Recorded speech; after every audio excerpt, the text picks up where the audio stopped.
I think this question very much relates to how we write about history. So what kind of narrative tools can we devise to some extent, write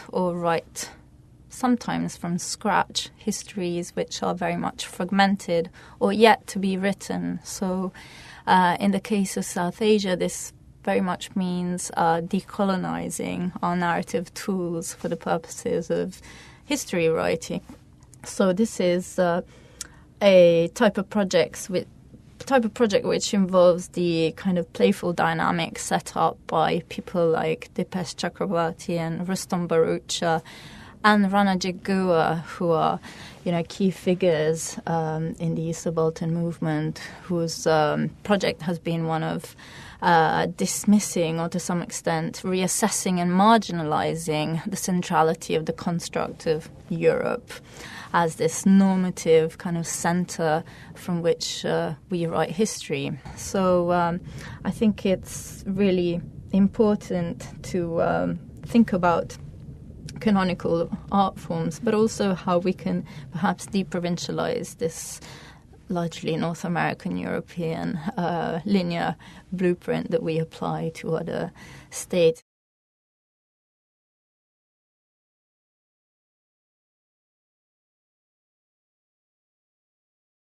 Even within my own work, I've tried to move away from this idea of seismic moment, partly because, as Geeta Kapoor has often, as she has often said, India is a nation which is constantly in turmoil, like in a chronicle, perpetual turmoil. So it's very difficult to take apart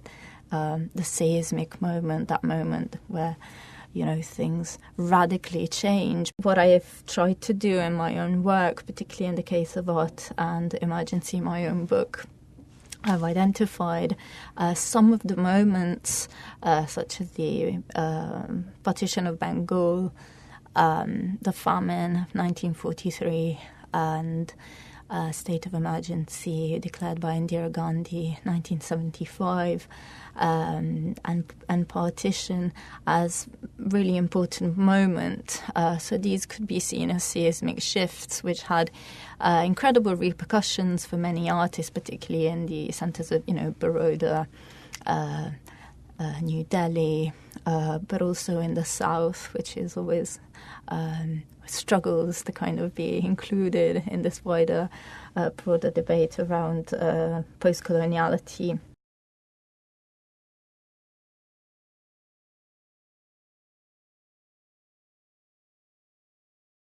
I think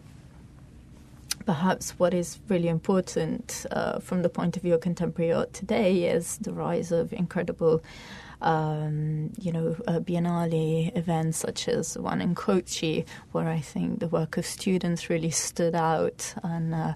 really became, I personally feel they have become the most important kind of oppositional force vis-a-vis the state, and some of their works really came to the fore in terms of their energy and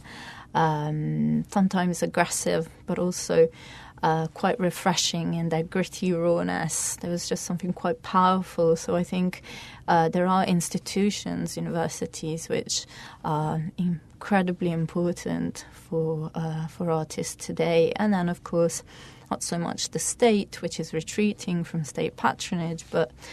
independent initiatives such as Kiran Nada Museum, for example. I think what they are trying to do, along with the public educational programs they've envisaged that have been largely instrumental in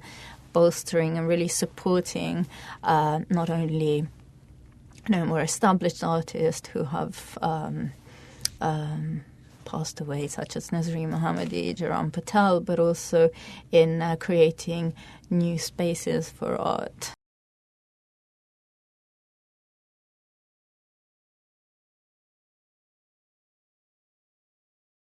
I think greater engagement,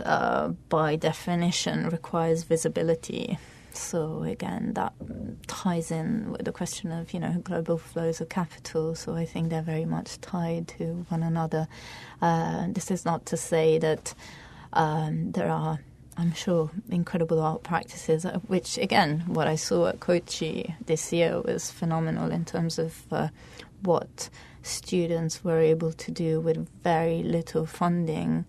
with, a crisis such as demonetization affecting all.